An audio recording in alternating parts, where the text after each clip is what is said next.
Today is Tuesday, June 7th, 2011. My name is Caitlin McKenna, and I'm here with Greg Toll, who is the Wildland Division Chief with Boulder Fire Department. Greg has been in Boulder since 1955 and has been a firefighter for 37 years. Could you tell me when and where you were born? I was born in Denver on October 23rd, 1953. Could you tell me a little bit about your parents? My parents were born in Kansas, Sharon Springs, Kansas. My dad was a son of a grocery store owner in Sharon Springs, and my mom was a daughter of a farmer in Kansas. They lived during the Depression and the Dust Bowl days in Kansas, and decided to start their life in Colorado, and moved to Denver in '53, and prior to that, they were in Fort Morgan and a few other places. They decided to settle in Boulder. My dad had a motel on 28th called the LaSalle Motel. It was across from the Golden Buff, and it was basically the only buildings or commercial offerings on 28th at the time. There was a couple gas stations, and that was about it. It's currently where McDonald's is. Did you work at the hotel growing up? No. My dad sold the motel. I think I was probably 3 or 4 years old. He only had it for 3 or 4 years after they moved there, and went into glass business on 9th Street in Pearl. It's called Harding Glass, and he worked there for a number of years. Could you tell me a little bit about growing up in Boulder? Growing up in Boulder was amazing. It was great. It was a neat town. I mean, you could ride your bike anywhere. You can camp up in the mountains, on the foothills, any place you wanted.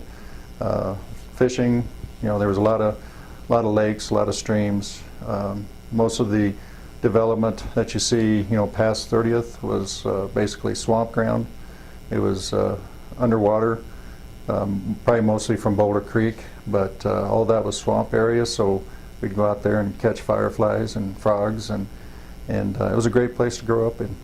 Small town, good people, and went to Sacred Heart from 1st grade until 10th grade. Went to Boulder High, graduated from Boulder High, and then moved to Fort Collins, went to Colorado State. What did you study there? I studied range forest management. It's basically where I started my fire career. They had 2 hotshot crews in the area at the time. One down in Colorado Springs, which was the Pike Hotshots, and then one up in Wyoming, out of Grable, Wyoming, and they were the Bighorn Hotshots. And they would come down to the Natural Resource School at Colorado State, and they'd interview for these jobs. And I got picked when I applied. There were several hundred applications, so I felt fortunate in getting that job. It was my junior year, and it was one of those jobs that everybody that was in natural resources at the time wanted, because it was a foot in the door of getting a job with the Forest Service or the Bureau of Land Management or the Park Service. So it was one of those coveted jobs that everybody wanted. It was good money. It got your foot in the door, and basically you were a big man on campus if you got that job. People would point and say, "There's Greg, he got a job with the Bighorn IR." So it was good. What was it like when you first got up there? Up to Grable? It wasn't what I had pictured, or wasn't what I had imagined. Grable is kind of out in the high desert. It's right at the foothills of the Bighorn Mountains. So Grable itself wasn't what I pictured. It was kind of a windblown, dusty, cold, lots of mosquitoes, railroad tracks running right through, kind of a desolate area. But 30 minutes away was probably the most beautiful mountains and forests that you can imagine. The Bighorns are just great. And it was close to a lot of nice country, up there in the Cody area and Yellowstone. So it was a good place to start, and had a lot of fun. We were a close-knit group, and entertained ourselves, and had a lot of fun. What were the first fires that you went on? Oh, Like- man. First fire, the very first fire I was on, was down in New Mexico, and it was called the Cottonwood Fire. It was just outside of Alamogordo, which is where I just returned from a couple of weeks ago. I was just down there in New Mexico fighting a couple of fires. But this was our first fire, and there was 5 of us that were new. We were called rookies. And we had just set up our camp, and we stashed all our bags and our sleeping bags in one spot. And here comes what back then they call them the sector bosses, and they were in charge of a sector. And came rolling up and said, "I need you guys now. We're trying to hold a section of line." And our crew boss said, "Well, we haven't even set up camp. We got all our gear here and everything." The guy says, "Come on, I want you now." So our crew boss looked at us rookies and said, "Okay, you guys stay here. We're going to go with this guy, see what he wants, but I want you guys to stay here and guard our equipment. And I don't want you guys to get involved in this fire right yet until, we know more about what's going on." So he said, "Yes, sir," and all 5 of us are sitting there, dutifully sitting on the packs, guarding them, laid back, enjoying the sun. And here comes the same sector boss. He goes, "We want you guys too." And we go, "Really? Where do you want us to go?" And he says, "I've got a different portion of the line I want you guys to come out on." We go, "Sorry, we got to stay here. Our crew boss said to stay here, so we're staying." And that was the #1 rule. You only do what your crew boss says. You don't listen to anybody else. So he was gone for about 5 or 10 minutes. He comes running back and says, "Okay, the crew boss said it was okay. Follow me." And we looked at each other and go, "Okay." So we went out on this line, this section line. The wind was howling, about 50, 60 miles an hour. And we got up on top of this hill, and there was smoke, and there was embers blowing, there was fire. And we looked at each other and go, "Well, where's everybody? What are we doing? What are we supposed to do?" And he says, "Just take off on this line and make sure it doesn't, cross the line that's already here." And we go, "Okay." And the wind was howling, and of course it was crossing the line everywhere. And got dark. We didn't know where we were, what we were doing. And so we said, "You know what? We got to set up a kind of, who's in charge of our little group." So there was 5 of us, so we voted one guy was going to be the squad leader, and then one was going to be his assistant squad leader, and then the other one was going to be squad leader #3. And then so we went down the line, and we took off, and we started putting out spot fires, and this was dark, couldn't see anything. We didn't run into anybody out there the whole night. At the end of when the sun started coming up and the wind started dying down, we got to looking around, and all of a sudden all these big rocks and rock piles and everything, people started crawling out of them, and we go, "What is going on here?" Come to find out, all these people that were out there took cover from the wind, and we were out there by ourselves doing what they should have been doing. 5 of us, rookies, had never been on a fire before. And we thought, we were pretty cool, we just saved the whole forest, being out there all by ourselves, and we did good. So we were, pumping our chests and patting each other on the shoulder, and we walked back into camp, and our crew boss comes up and says, "Where have you guys been?" And we go, "We thought you gave the okay for us to go where the sector boss wanted us to be." And he goes, "He did not talk to me. I did not know where you were. We've been worried about you for hours, and you guys are in big trouble." And he says, "You guys, I might even kick you off the crew." And we were going, "Oh man," we said, "We were only following, we thought he had talked to you and got the okay. In fact, he said that he got your okay." And he said, "Wait a minute, I'll be back." And he disappeared for a while. Come to find out, he went and found that sector boss, hit him right in the nose, laid the guy out, and said, "You leave us alone. We're done with you." Comes back, and we were sitting there shivering. We thought we were going to get hit in the nose too. And he says, "I'll talk to you guys later." After a while, he kind of came up and says, "I heard you guys did all right out there." And he goes, "I'm proud of you. Just don't ever do it again." So that was my first fire. My first experience. I was hooked. I loved it. I go, this is what I want to do. Is that type of chain of command still used today? Yeah, but it's different. That was in the mid-70s, late 70s. It was, 74, 75. And it was fairly similar to what we have now, but they just had different names. The sector boss is probably equivalent to our division boss now.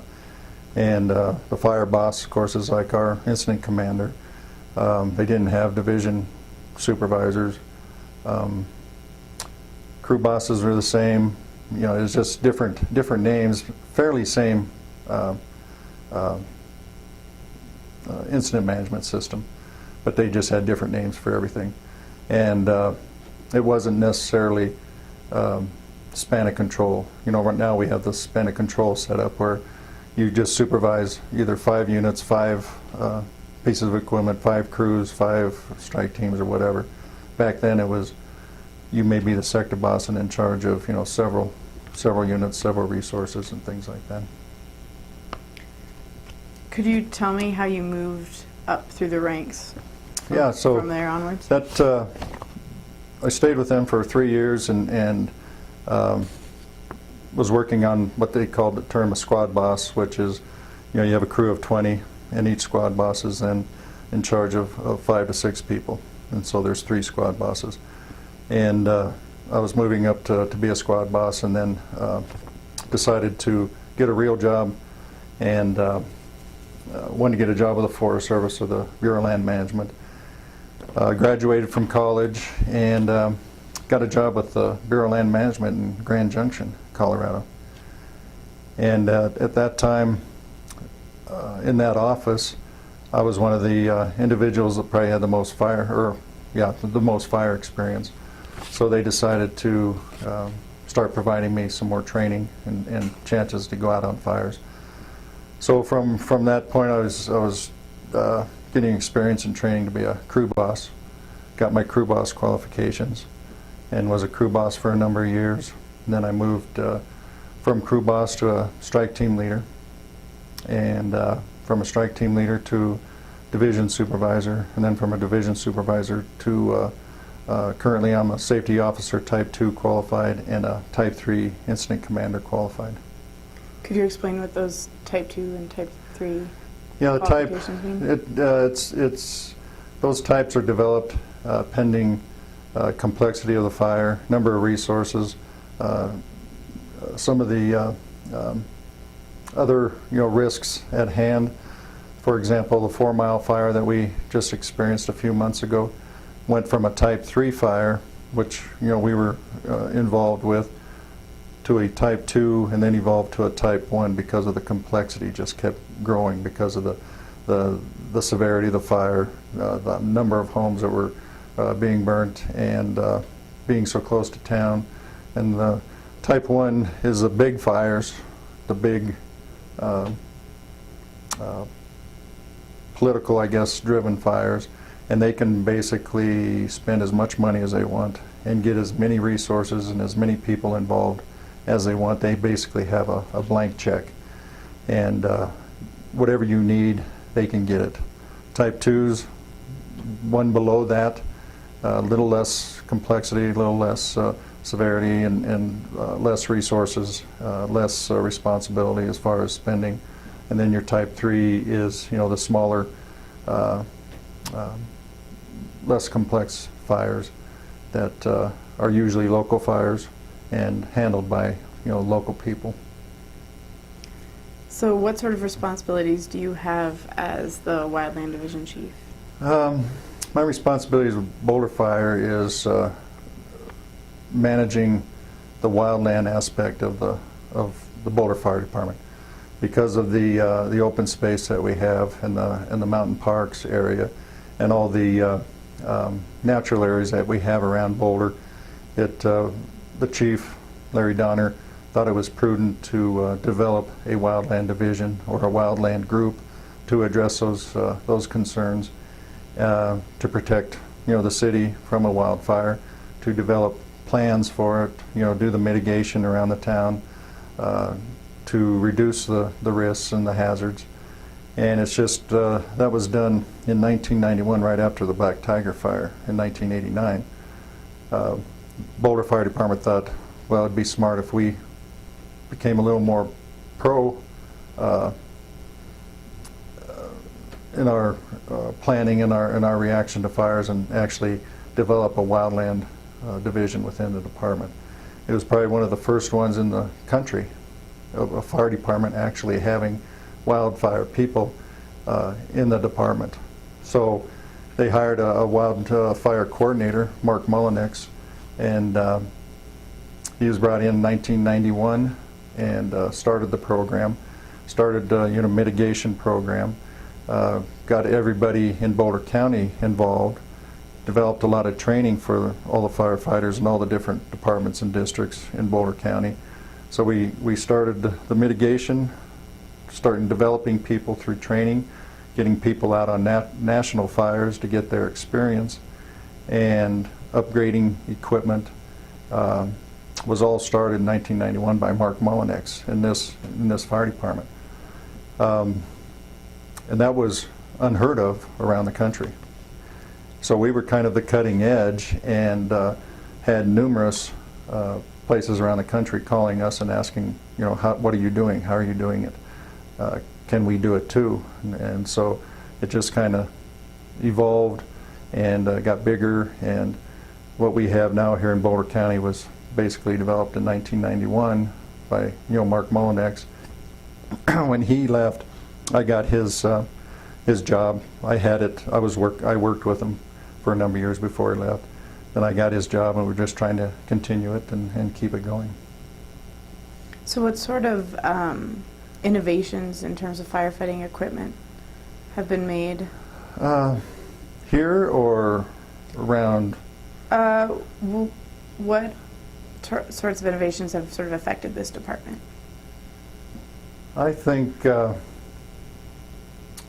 thing with wildfires is things don't change a whole lot for very fast. We still use the same tools that we used in when I started in the 70s, and what they used in the 60s and 50s and 40s, basically a shovel, a pick, or a Pulaski, a rake type tool, a chainsaw. Those things have been the same for years and decades. What has changed, I think, is computers, mapping, GIS, actually some predictions as to what the fire might do. It's called fire behavior. Trying to predict, using the weather and the terrain and all the things that go into the fire, predicting basically what the fire is going to do. That has been the biggest changes. Communications, the radios that we use, cell phones. Some of the equipment is bigger, better, more reliable than what we used, prior. And of course, in the early 1900s, they used horses and mules and donkeys. So we've evolved that way, but still, it's pump the cool wet stuff on the red hot stuff. So it hasn't really changed a whole lot. You try to get all the burnable material, the stuff that's going to catch on fire, remove it, and push it off into the green so that when the fire comes up, it stops, and that's called our fire break or our fire line. And that's that's the same. The tactics are generally the same as they've always had. So similar tactics. We use air resources more. Our air tankers, our helicopters. We rely on those fairly heavy now because of the where the fires are, what they're burning, how close to the homes they are, and so tactics are basically the same. The fires have been changing because of our interface, with the cities, with structures, with habitation. So that's changed a lot. So it's more expensive, of course, because you got bigger toys, more people, more expensive technology. So the price of fighting fires has gone up. So generally, it's pretty close to about the same, but there have been some changes, and you got to keep up with them, just so that you know what's going on and the tools that are available to you to do the job. What sort of national fires has this department been dispatched to? You name them. Yellowstone, one of probably the biggest fires in national history. I was there. We had a number. From what I was told, we had some people up there from Boulder County and from Boulder Fire on engines, and Hayman Fire, down outside of Colorado Springs.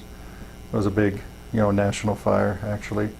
We go to Florida, we go to North Carolina, Texas, wherever we're needed.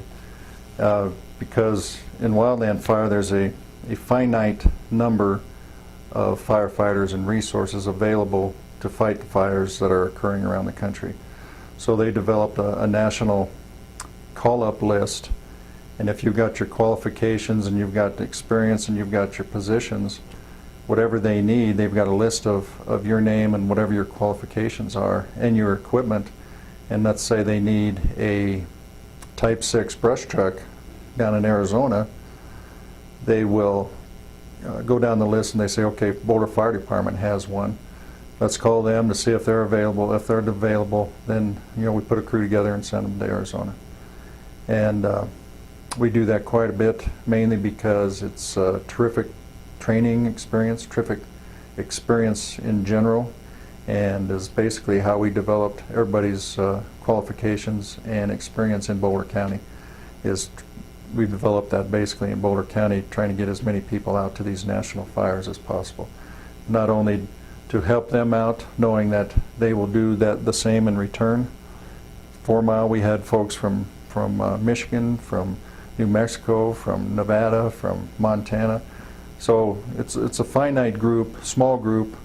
You see the same people all the time, and we just go around the country helping each other out. What's the camaraderie like? It's probably next to the military, probably the best camaraderie you can imagine. Also, some of the sporting events you might have, like rugby. But yeah, the camaraderie is amazing. It's a lot of good people, really good people. And you can show up on a fire anywhere in the country, anywhere in the world, and you immediately, they're your brother. And they'll take care of you, and they'll do whatever they need to do to make sure that you're taken care of. How does that How does that affect your experience with firefighting? Or have you noticed a difference in your firefighting as you've grown more embedded in that community? I think it's more age related than number of fires and experience. You just learn from age. I'm more careful than I used to be. I don't do crazy stuff, as crazy stuff as I used to. I try to instill those values in new firefighters, rookies, and people that don't necessarily have as much experience. The safety aspect that's needed, on fires, and basically, don't do anything stupid. But as I've gotten older, more experience, more fires, everything becomes natural to me. And I'm one of those guys that does not rely on the computer and the predictions and the fire behavior analysis. I can usually tell what the fire is going to do just from the amount of experience that I've had. And it's come in handy on several occasions. Can you tell me about a couple of those occasions? Well, okay. This was the same time as the Yellowstone fires. It was also burning down the Bridger-Teton National Forest. There was a number of big fires down there. And I had just left one of the Yellowstone fires and moved down to the Mink Fire down just outside of Jackson, Wyoming. And we had just finished a major burnout along this river. And we were all just beaten. I was actually a strike team leader for crews, and I had 4 crews from Minnesota and Wisconsin. And this, of course, was totally foreign to them, being in Wyoming, the steepness, the rocks, the elevation, and the tactics that we used. And they worked their tails off. I mean, it was like 2 miles of line that we had to burn off. And by the time we were done, they were bagged. You know, they were done. And so I just looked at them and I go, boy, these guys aren't going to be able to make it up the hill that we had usually taken to get down to the spot. We had been down there 3 or 4 days in a row. So I said, well, I'm going to take them around the hill and into camp. It's a little less steep, a little less rocky, a little more scenic, a little cooler. And I thought, you know, just a change of plans. I think I'll take them around this other way. Well, come to find out, as we were heading out, the fire blew up across the river that we were burning off on and was racing up the side of the hill, basically the area that we would have been walking out in if I had decided to go back the way that we always had come down in. And the camp saw this, because the camp was, you know, up above the fire, that, you know, above where this fire was racing. And I guess they tried to get a hold of us for, you know, at least a half hour to an hour. And of course, since we were walking around a hill and everything, we didn't hear them. So about, you know, a half hour later, we come walking into camp, and they go, "Where have you guys been? We thought you were dead." And we go, "No, we're good. You know, we had a good day and everything." And they go, "That fire blew up, and it basically burned where you guys usually come out." And we just looked at each other, and you know, we just, you know, it just sends. You can just feel the, you know, prickles going up your side of your head. And my wife calls it my guardian angel. And whenever things like that are about to happen or do happen, there's always somebody tapping me on the shoulder saying, "I think you ought to go this way," or "I think you ought to do this," or and it was just one of those things that I decided to go a different way. Seems like a fair amount of your stories end with, "Where have you been?" Yeah, exactly. Well, you know what? That's about right. You know? Yeah, a lot of people are looking out for you, and that's a comforting feeling. That at least they know where you're at, what your, you know, usually what your plans are, what you usually do. So if things change, or the plan or the tactics change, or the fire changes, they're always checking on you to make sure that that you're good and watching your back. Could you tell me about some of the fires that you fought in Boulder County that are most memorable to you? Most memorable? The Walker Fire, Walker Ranch Fire. I got to refer to my notes here. It was September 2000, and it was probably it was about the same time as some of the other bigger fires going on in the state, and it was, you know, basically the start of, you know, of fire being a big deal around the country. You know, fires started getting bigger, and things were drying out. We were in a drought situation. And it was about the same time that a lot of our training was occurring, and we were bringing on a lot of new people from other fire departments, other fire protection districts, starting to get them trained. However, they had never experienced a large fire or a big fire at all. So Walker Ranch Fire was kind of one of the first fires that we were actually able to apply a lot of this training that we were conducting. And I remember that afternoon when we got the call, you know, you could see the column building. There was a group of us that started heading out, and it was about the size of a crew, maybe 20, 25 people.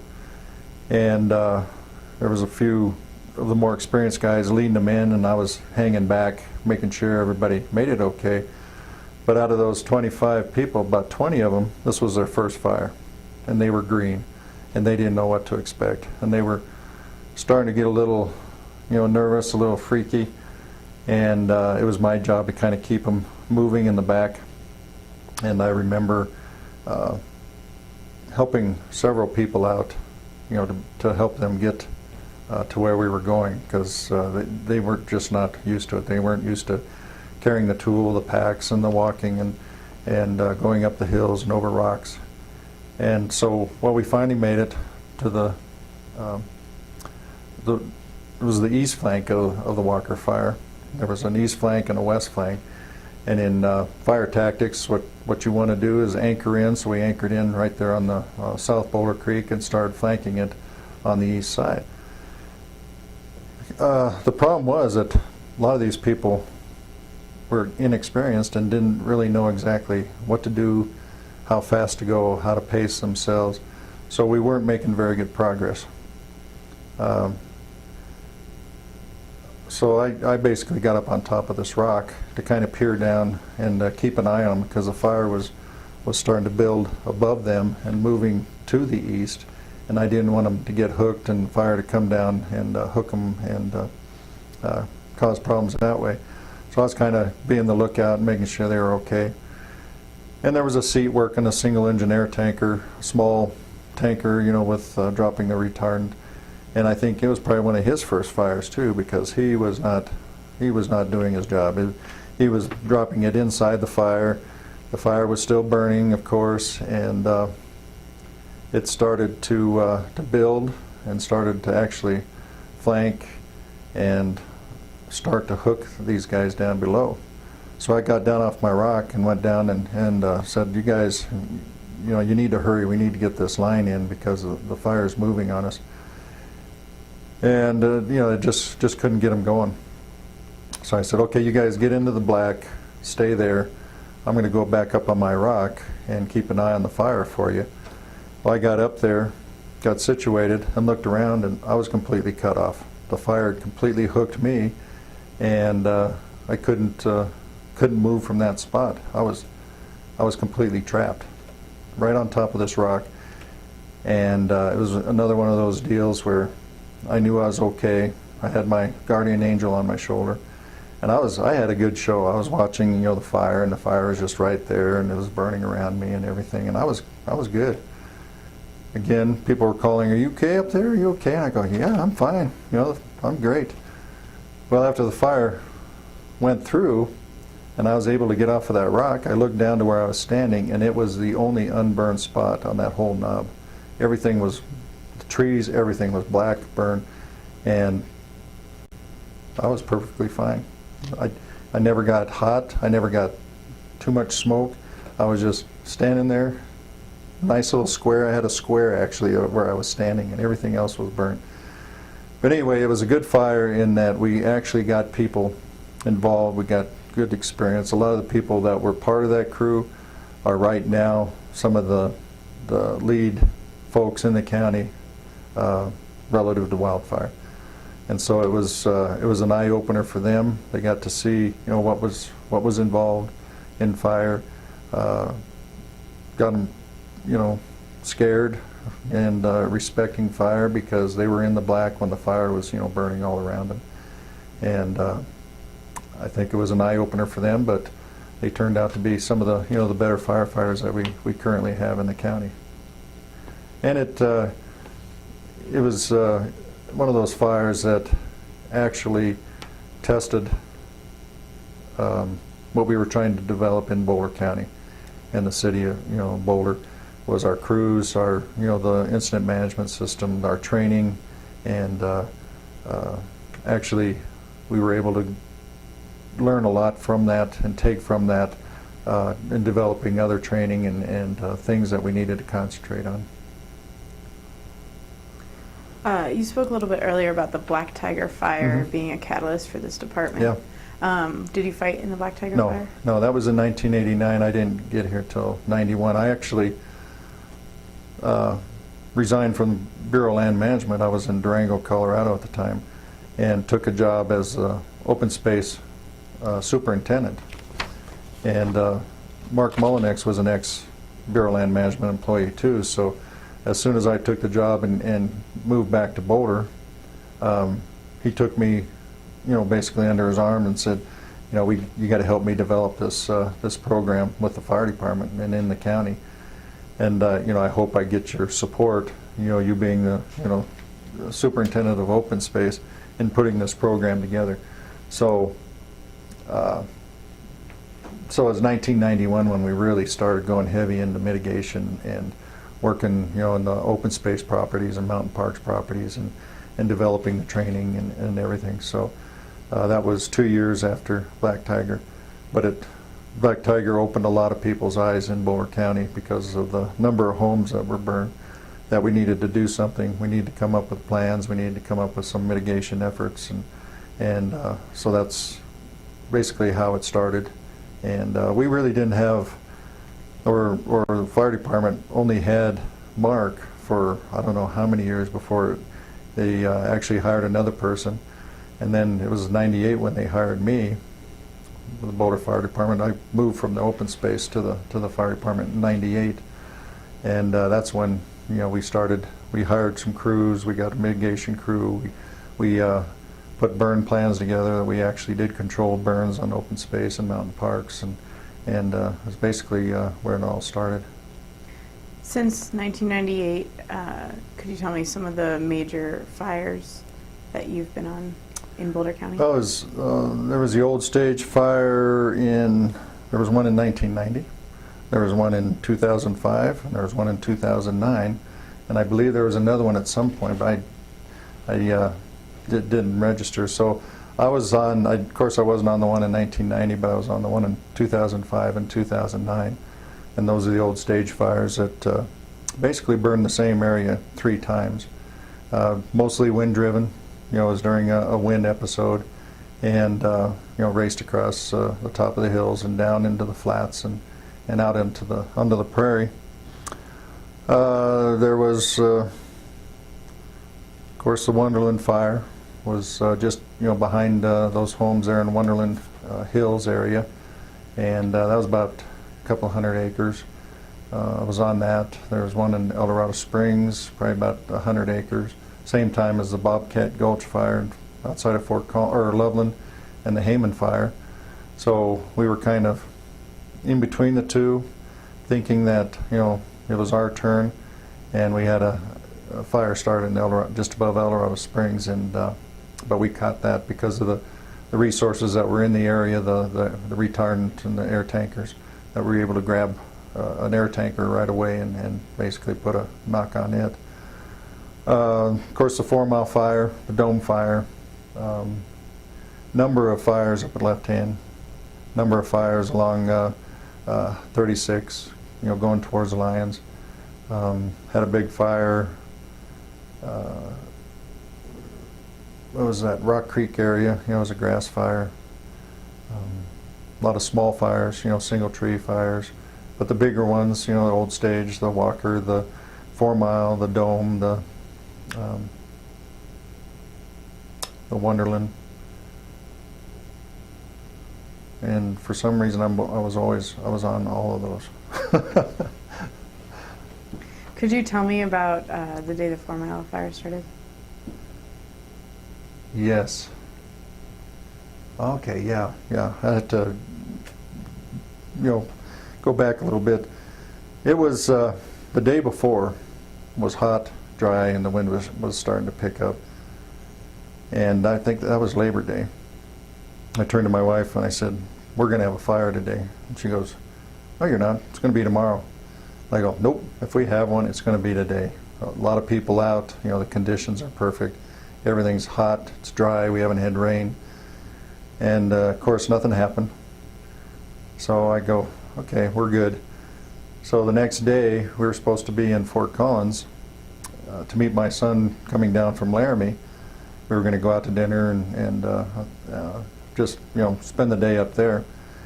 And got a page that there was a small fire up 4 Mile, and so I turned my radio on. Sounded like people were responding and everything. So my wife said, "Are you going to stay? Or are you going to come?" I says, "Well, I'm coming. Look, they've got it."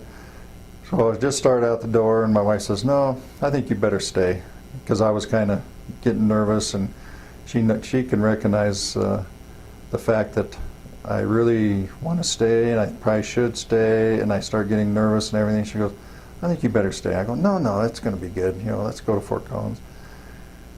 And got out the door, and then I heard on the radio that they couldn't quite get to it, and the thing was getting bigger and bigger. And I said, "Well, why don't you guys go ahead, and I'm going to listen to the radio a little bit, and if it's okay, I'll come up in my truck." And my wife got down to the corner of our driveway in Gun Barrel. She called me on the cell phone and said, you better get your stuff on now, because you ought to see the column that I can see from where I'm at right now. And so I went running down there, I looked up and I go, okay. So I grabbed all my stuff and I said, I'll see you later, go ahead. Got all my stuff together, ran down to where they were staging everybody, at the county, jail. And it was just getting big. It was just running. And there was a number of people already up there, and they decided for the Type 3 team that we formed in Boulder County to take over the fire. And we just looked at each other and said, we've got to get everybody out of there, regroup, figure out what we got, where everybody's at, and let's start all over. So we went running up there to get everybody back into staging so that we can develop a plan and be a little bit more organized and basically have accountability of who's there. And because it was one of those initial fires that had a lot of potential to kill somebody, to kill firefighters, and to burn them over. And we just wanted to make sure that we were good, we knew where everybody was, and that we could do a logical, start forming our tactics and doing it the right way. So we got everybody down, and that took some time. And then we regrouped, put a plan together, and started everybody out again, and developed a communication plan. And I've seen a lot of fires. I've seen a lot of fires that are wind-driven grow and get that big that fast. However, I have never seen a fire move through that type of terrain and that type of vegetation and through the homes like it did. It was one of our worst nightmares, and it's one of the things that we constantly trained for, was a fire in that area. But it was nothing like we thought it would be, because it was wind-driven. It was out of control. There was nothing you could do. So we continued, your basic tactics are to anchor and start flanking. So we started our flanking, and people were saying, well, Gold Hill's up there. We need to do something with Gold Hill. There's people up there. So I went running up there with, try to bring some folks with me. Got up there, and the fire was coming. I mean, it was, maybe minutes away.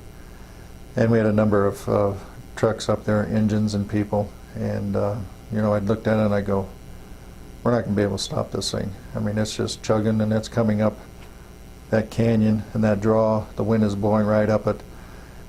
We couldn't get any air tankers in there because the wind was blowing so hard. We did what we could. We did some burnouts. We did some backfiring. We did some triage. We did some mitigation around some of the homes and around the Colorado mountain camp. We did what we could. And then finally, I was a safety officer. I said, let's get everybody in their trucks, heading down Lick Skillet. Lick Skillet was the only way we could get out, because we had found out it had crossed Sunshine. Couldn't get out that way. Couldn't get out to the north or to the west, because that's where the fire was coming up and starting to hook us. So I got everybody, all the equipment lined up, heading down Lick Skillet, and just then the wind shifted, or it stopped. And this air tanker had been circling this whole time. Finally just came screaming down, ran a line right behind the homes there, and the wind shifted completely and started pushing it to the east, and it went parallel to the Gold Hill Road and down into Sunshine. It was just one of those things that it was a miracle that it came right up to the edge of Gold Hill, and then the wind shifted and it shot it the other direction. And that happens a lot. You think, that you're doing, it's your, because of what you did, that you save, a town, or you save, a bunch of trees or whatever. But a lot of times it's the weather, and it's the change in the weather that helps you out. And in this case, it was amazing. I mean, it was starting to burn porches, the backs of their houses, and we were putting those out, and the retardant came in and kind of held it there. But it was just one of those things that, and then the wind stopped, and we all regrouped and got everybody back out there and started, fighting the fire, addressing it. Who are you working with at that point? There was a number of Gold Hill resources up there. Chris Finn was up there. There was a division, Chris White. There was a strike team leader, Matt Heiss. He had like 5 or 6 engines. There was another strike leader, I'm not sure who that was, that had 5 or 6 more engines. Brian Oliver, who was another safety officer, was up there helping. This was one of those times when we had to address the safety of the firefighters and of the people that were staying in Gold Hill. So, and then a handful of Gold Hill folks, I'm not sure how many, but they were up there. There was some other departments, and I can't recall who they were now, but they were trying to work, the flanks and stuff, and doing some burning and burning out. And so all in all, there was probably maybe 60 or 70 folks up there. It was a combination. It was a good effort, and the wind helped. Did you ever have contact with the pilot or the crew of that slurry bomber? Yeah. We established contact as soon as we heard him circling. Chris White, the division soup, made contact and basically said, when you get a window, come on down, and we won it right along the town's edge there. And why that plane was up there, is one of those things that it'd probably been sitting up there for a while, just waiting, but it was there all of a sudden. And usually, you have a what I call a bird dog, or a lead plane comes in ahead of it, and it comes, screaming down. It's a twin engine, Bonanza, small plane, and it kind of shows the air tanker which line to take and when to drop, and then takes off, and then the air tanker follows in behind and simulates the same thing that smaller plane did, or imitates. And I don't recall the lead plane. I think there was a lead plane, but I'm not sure. All I remember is that the air tanker just dropped out of the sky and just came in on it. What happened after you arrived back at Gold Hill and saw that the wind had died down and there had been a line drop? Well, then I need to get back into incident command post to start planning for the next day. Everything looked good there. We were good. So I started down Gold Hill Road and down into Sunshine Road, and the fire just passed through there right ahead of me. And I had also heard that there might be still some people down in there, so that's the way I went out. And it was like a war zone.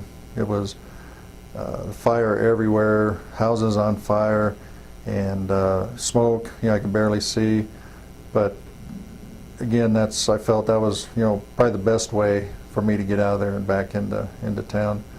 So I went down and saw a lot. I saw a lot of bad stuff. The houses burning and trees, and it was just like you would imagine a major war going through there. So I got down to the bottom, ran into some of the homeowners, and they were asking me, "Can you tell me if my house made it?" And I go, I'm not even sure where I was, so no, I can't. And so I would just tell them, give me your address, and I will check it, tomorrow or the next day, and give me your phone number, and I'll try to give you a call.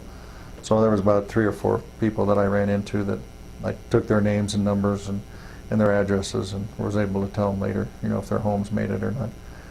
Got into camp, we started putting a plan together for the next day, and we were going to, this was a Type 3 team, and this is far beyond, what a Type 3 team usually is used for. I mean, this was above all of our capabilities. So they immediately ordered a Type 2 team for the next day, and the Type 2 team said they would come, but it would be 2 days. So we had it the next day also. Type 2 team came and they said, you know what, this is way beyond what we're capable of. We need a Type 1 team. And they did a risk analysis, and analyzed out to a type 1 team.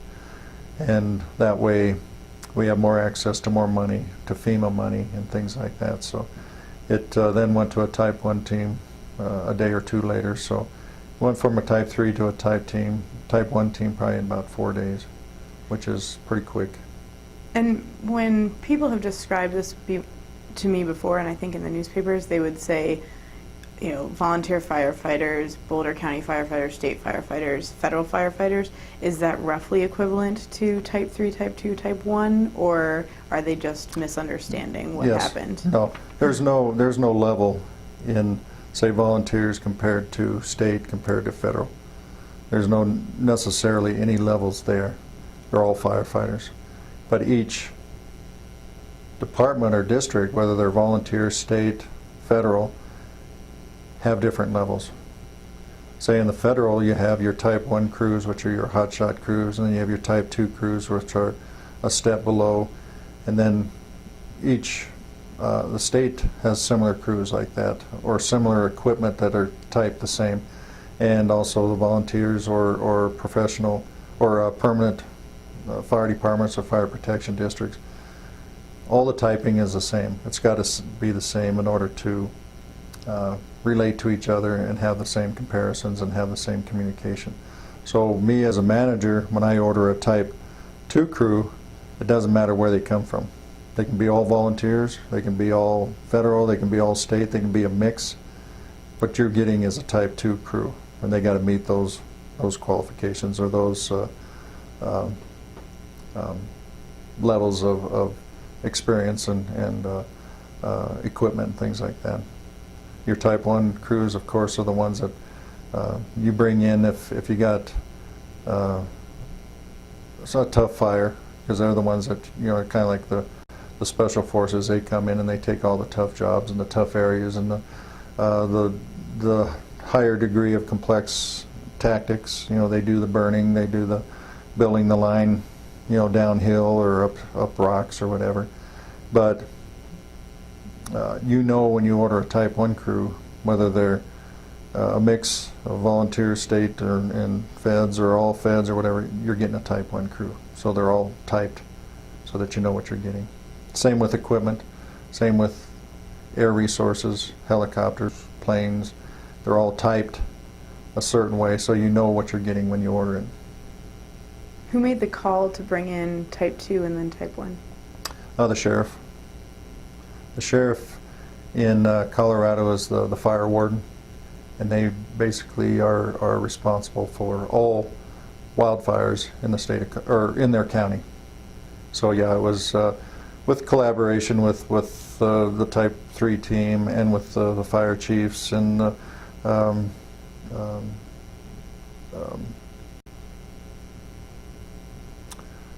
what are they called? The commissioners are called a certain, I can't remember what they're called on incidents, but anyway, they were consulted and it was decided, and we did a complexity analysis, and it came out to being a type 2. It should have been a type 2 organization, so it was an easy call. But the sheriff was the one that made the final call. And when a type 1 team comes in, is there one person who's, you know, at the top, who's overseeing everything? That's the incident commander. Who was the incident commander during Fourmile? Good question. I can't remember his name. I cannot remember it. Myers, or I think it might have been Myers. I think I'm thinking there's a certain number of type 1 teams in the country, and a certain number of type 2 teams in the country, and then there's a lot of type 3 teams, you know, in the counties and all over the country. There's several type 3 teams. So there's very few type 1 teams, and then you drop down to a type 2. There's more of those, and then type 3. There's even more of those. Does any particular incident from Fourmile Fire stick out in your mind?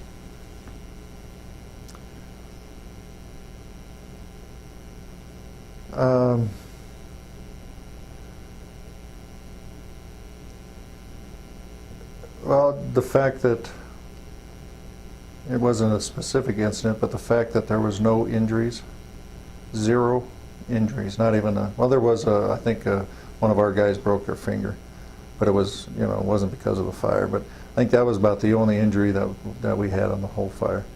And the public, nobody was killed. Everybody made it out safely. It was just an amazing thing to me that nobody was killed. I mean, that was a fire that could have killed hundreds of people, and that's because it happened so quick and so fast that it was because of the training that we've done and the sheriff department.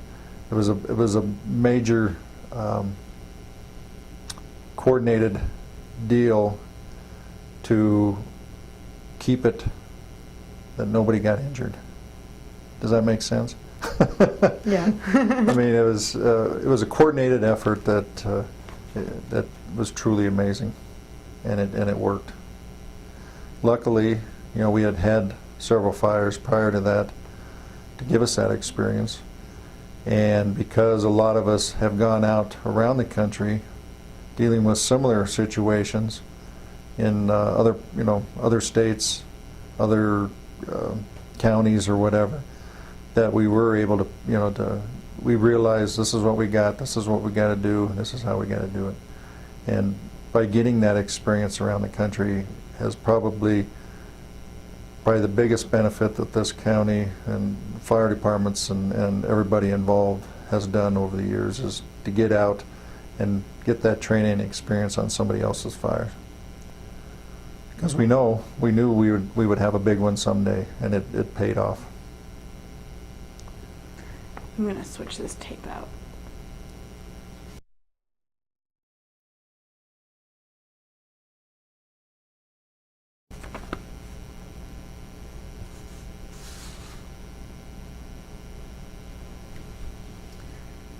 Today is Tuesday, June 7th, 2011, and this is tape B of an interview with Greg Toll. Could you tell me what your contact was like with victims of the Fourmile Fire, either during the fire or in the aftermath of it? Like I had mentioned, coming out of, or down Sunshine, and coming out of the fire and meeting a lot of the people that had been stopped by the sheriff's deputy, and talking to them and them wanting to know, the status of their homes or basically what they went through to get out of there and to evacuate. It kind of hit me pretty hard, and I realized that those people's lives are up there, whether they're their personal being and their lives themselves, of course, were spared, but their homes, the areas that they lived, were basically, their lives, their history, were wrapped up into those homes. And how fast something like that can be eliminated or disappear. So, and the number of the people that were affected, and they all knew each other. They were all friends, and a lot of them actually knew a lot of the firefighters. So just, getting a chance to talk to them and to kind of hear their story as to what they went through prior to the fire, going through, and wanting to know if their home survived, was, hit me pretty hard, and I understood that, we're dealing with people's lives here, and a lot of times you forget that because you're concentrating on the fire, and you can't really think of a home as being, well, that's so-and-so's home, or a home that had a family in it. Otherwise, you'd be locked up and you couldn't really do your job, and you might be doing something that will put you in jeopardy and kill you, leaving your family without, a father or a husband. So you kind of put that out of your head when you're dealing with this situation. And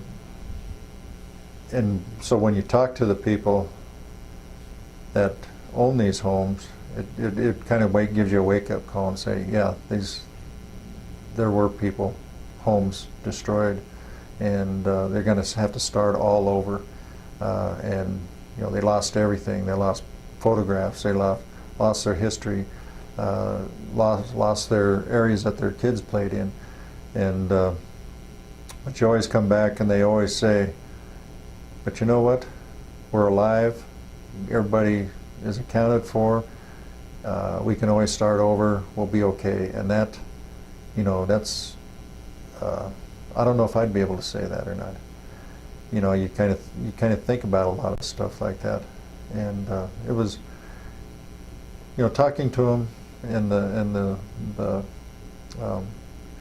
seeing their faces and the tears and everything, it was hard. It was hard. And always, you'd see them, you see the people everywhere, down in camp. When they started coming back to their homes, a lot of us were still up there and leading them in and trying to provide some safety for them while they were up in some of the homes. So I had to talk to them and hear their story, and you need that in order to either reevaluate what you're doing or make you feel better that actually they feel okay, as much as they can. So it helps. But it's really hard when you see them and they're crying and it's hard. Did anything surprise you? Did anyone surprise you out of the mountain communities that you were trying to protect? No surprises. It was surprising that the houses that did burn and some of the houses that survived, that fire was what we would call just a conflagration, and probably should have burned every home up there. But fire is indiscriminate, it just does its thing. Fire is what it is. And you can look at it and try to think or figure out, how come this house burned and the one right next to it didn't? You can't figure it out. It just did. It just some strange thing. Either the fire jumped over one and got the other one, or the gust of wind just came off the one area just right. And that's the same way when they do fatality investigations. They go, why did this person survive a burn over when the person right next to him, in the shelter, didn't? And there's been numerous studies and tried to figure out what happened or why that occurred. It just is, whatever you want to call it. So nothing really surprised me. The reason why a lot of people live up there is because of their hardiness and their the fact that they want to live there and are strong and can deal with it. Is probably a good thing that they of their hardiness. So there wasn't really any surprises in that respect. Were there any issues when you were calling in different teams and the coordination of jurisdictions over the fire? Were there any interpersonal issues that came out of that? With the Type 1 teams or the Type 2 teams, or the people that were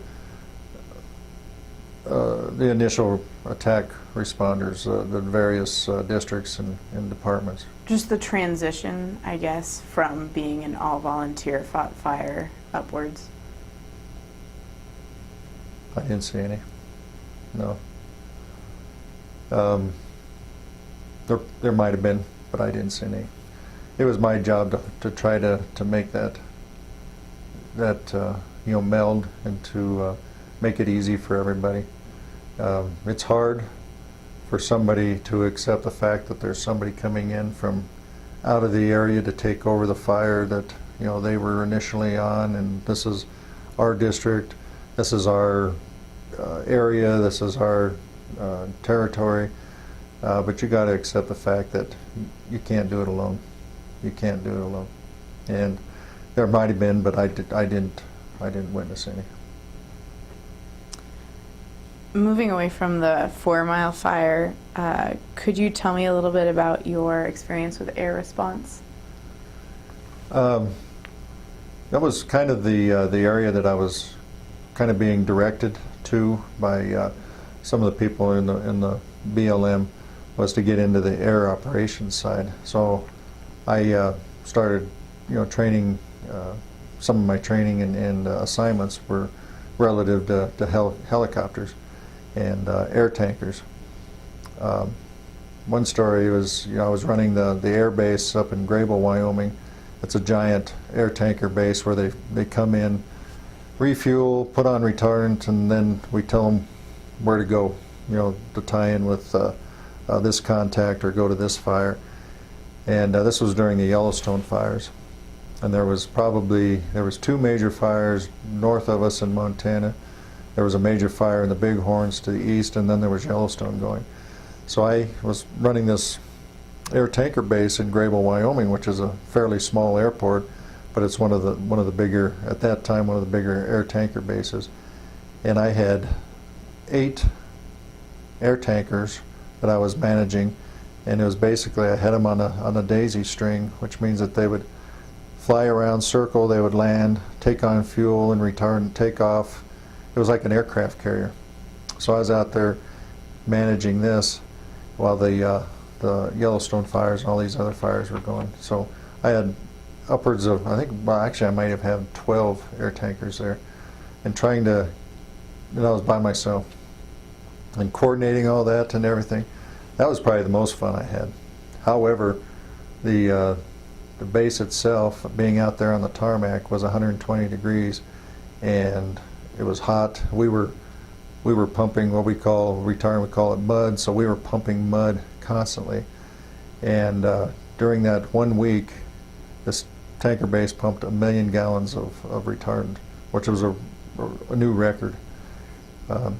So anyway, that's some experience with air operations, and I've got a number of stories relative to helicopters. And there was one in particular. We were managing a helicopter on this fire in Wyoming, and we had and this was a fire where you couldn't hike into, you couldn't drive into, so the only way to get personnel and firefighters on the fire was to fly them in with a helicopter. And we only had one helispot that we were flying these people into, and it took us all morning to get everybody from the base, or from down the bottom of the hill up to the fire. And this was constant flying, constant unloading people, unloading their gear, unloading supplies, unloading everything. We had a nice little supply cache there with chainsaws, with water, with food, with everything they're going to need while they're up there. And we just got it done. It was time, it was lunchtime. So me and this guy that were running that helispot decided we'd sit down and have our lunch. And we go, well, let's watch the fire. You could see it on the other side. And it started picking up, the wind started picking up, and it started moving up slope. And we were watching, oh, there goes a nice run. And just then got on the radio, or somebody called us on the radio, and they said, Helispot 1, that fire's coming at you, just be aware. And we go, yeah, we can see it, it's way over on the other side of the fire. Because that was Helispot 1. About 15 minutes later, another call from the same, turns out to be a crew boss down below us, called us and said, I think you guys better leave now, or leave soon, because that fire's coming right towards you. We go, oh, we can see it. We're completely on the other side of the fire.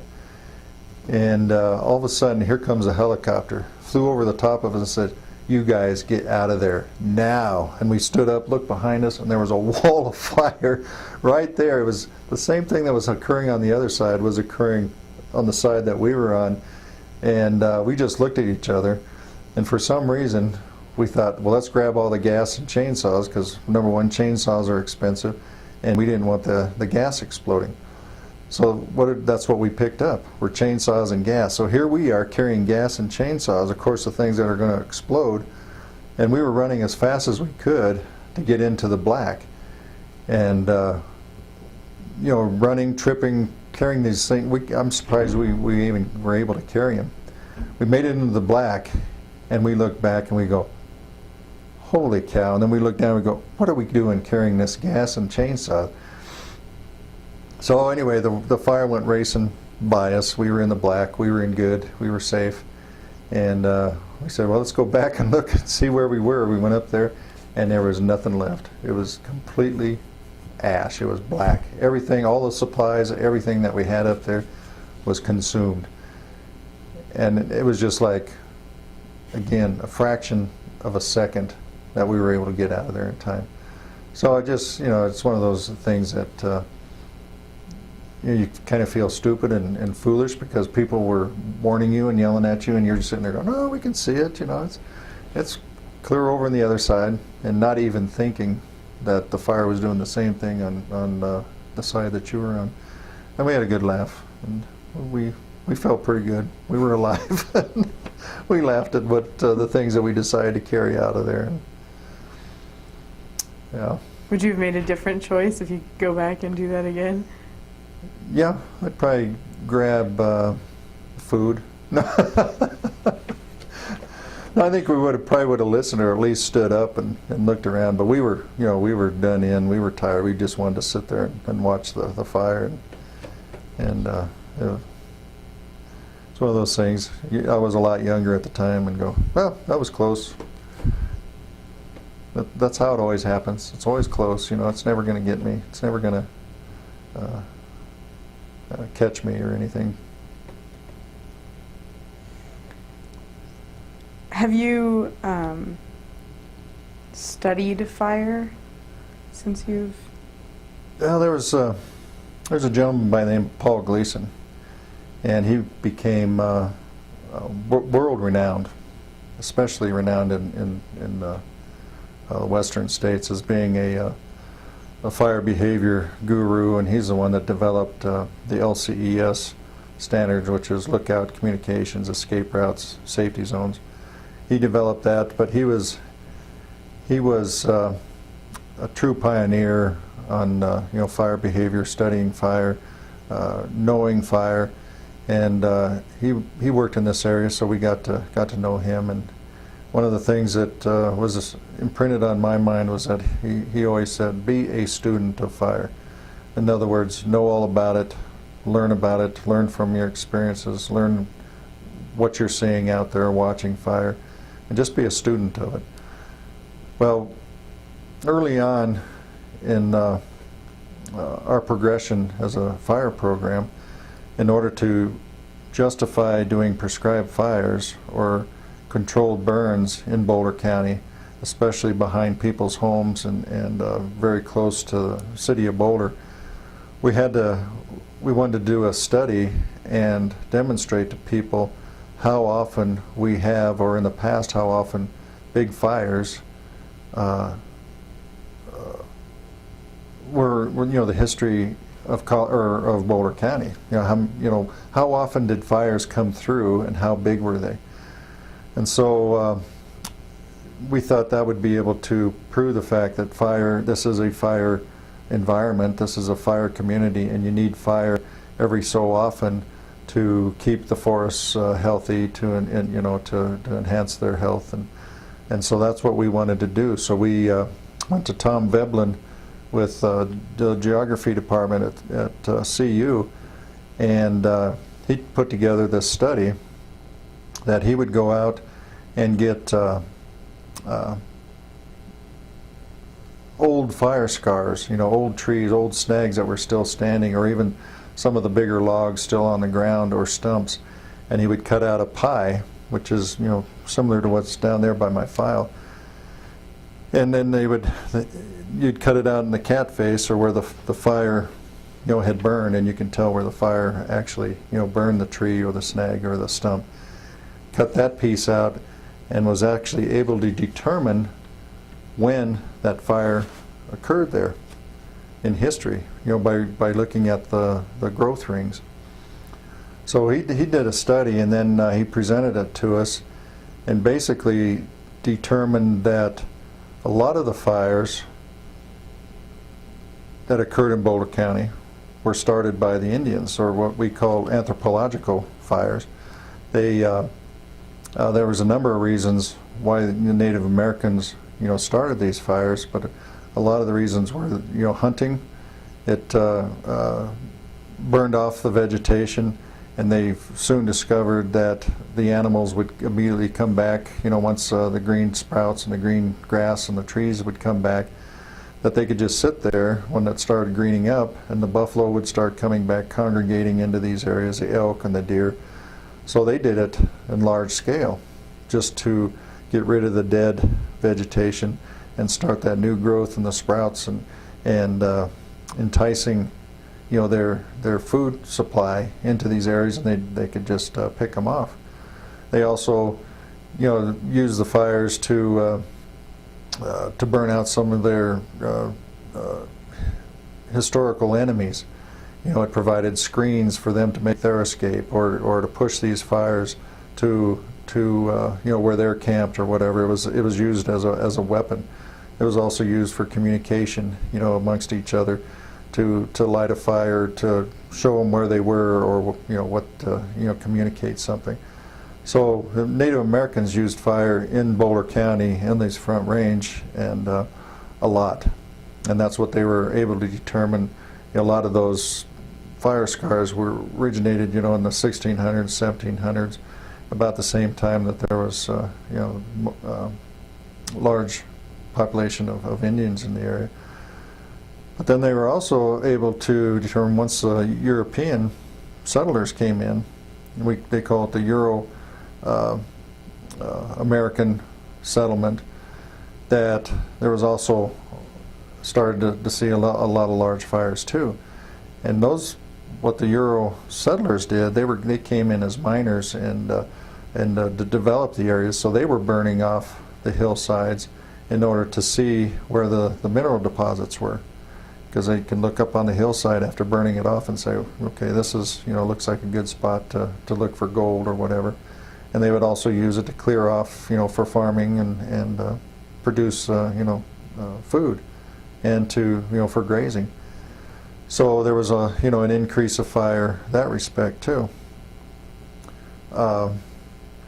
So until 1920, when they came in with the fire policy was to put out every fire that you saw immediately, then they started to see fewer fires in Boulder County, and they were mostly the smaller ones.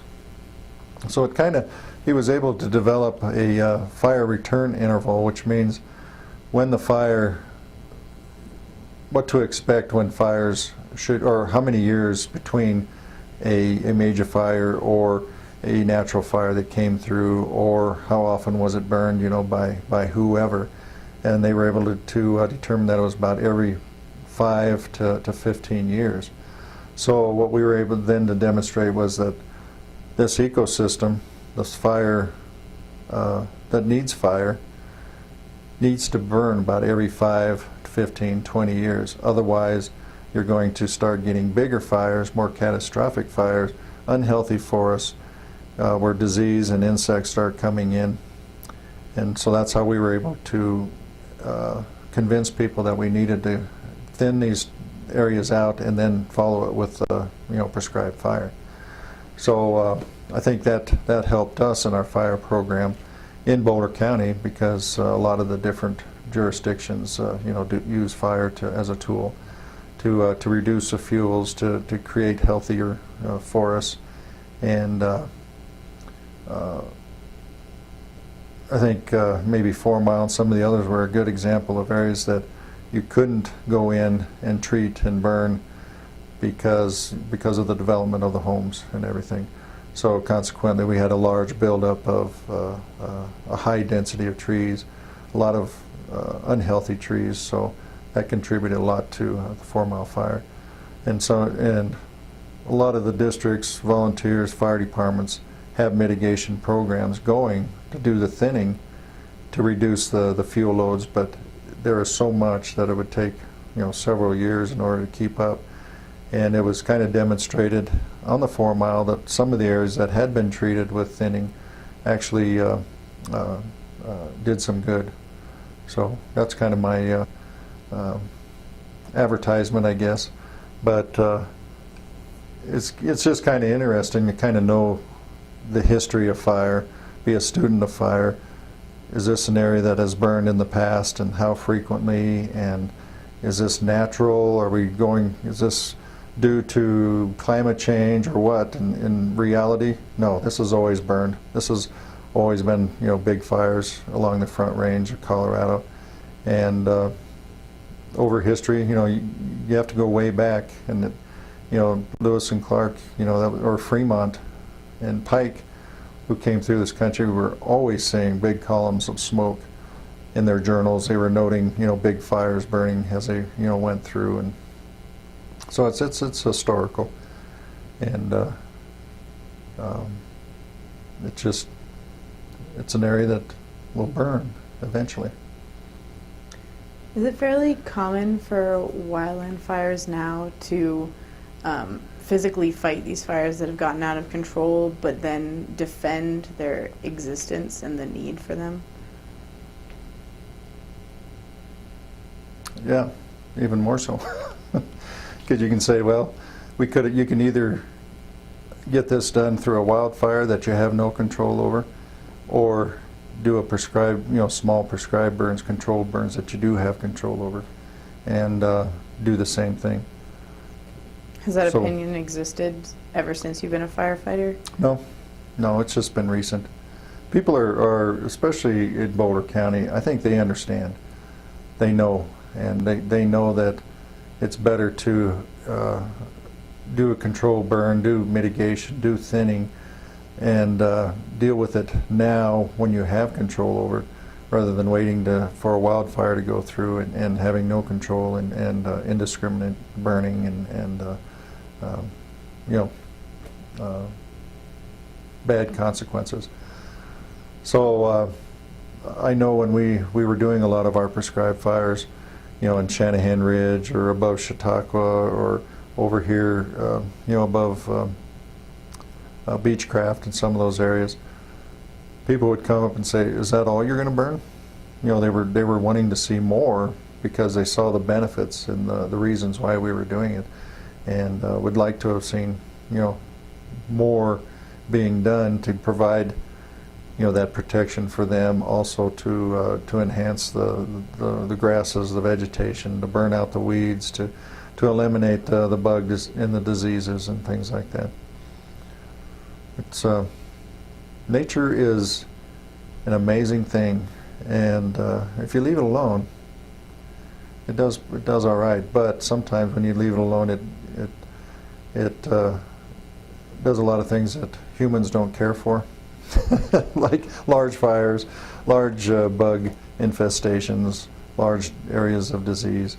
But it's just doing what's natural and what needs to be done. Is there anything else you'd like to talk about? No, I probably should leave with that. Probably a lot of people that don't agree with me. A lot of times we just get in the way. Well, thank you very much for doing this interview. You're welcome.